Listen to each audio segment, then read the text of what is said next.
महापौराची निवडणूक होईल. महापौराची निवडणूक झाली की त्याचा आपल्याला आराखडा आपण तयार करावा लागणार आहे. काही तज्ज्ञ मंडळी घेऊन सुद्धा जाहीरनामा जसा आपण तज्ज्ञ मंडळीकडून करून घेतलेला आहे तसा आराखडा, कृती आराखडा सुद्धा भविष्य काळात आपल्याला करावा लागणार आहे. कारण खूप मोठी जबाबदारी आता वाढलेली आहे आपली. म्हणून ह्या सगळ्या गोष्टी आपल्याला प्रामाणिकपणे करावं लागणार. आपला कारभारसुद्धा भारतीय जनता पक्षाचा कारभार पारदर्शक व्हावा. स्वच्छ प्रतिमा भारतीय जनता पक्षाची आहे. ती प्रतिमा उजळ करण्याची जबाबदारीसुद्धा सर्व या नगरसेवकाची आहे. आपल्या वागण्यामुळं, बोलण्यामुळं कुठंतरी भारतीय जनता पक्षाला धक्का लागल, ही सुद्धा जबाबदारी आपण पाळली पाहिजे.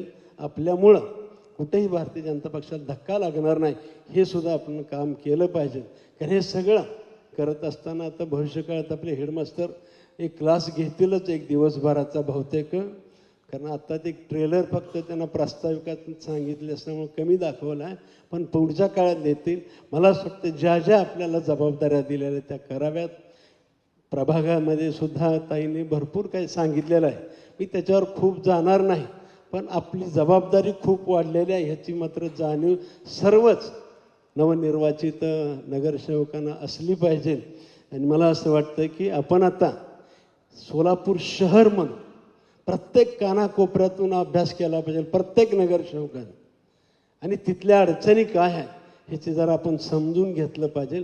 त्या अडचणी आपण सभागृहामध्ये मांडून आपल्या अधिकाऱ्यांच्या पुढं आपल्या सातत्यानं पाठपुरावा करून ह्या गोष्टी करून घेण्याची जबाबदारीसुद्धा आता आपली आहे, ती पार पाडावी. मी परत एकदा आपले पालकमंत्री आणि शहर अध्यक्षांचं मनापासून अभिनंदन करतो. आम्हाला योग्यशीर सर्वच समस्त सोलापूरकरला एक चांगली दिशा दाखवली, स्वप्न दाखवलं, ते साकार करण्यासाठी तुम्ही प्रयत्न केले. तुमचंही सोलापूरकराच्या वतीने मी आभार मानतो. तो परत एकदा आपणा सर्वांना खूप खूप शुभेच्छा देतो. धन्यवाद.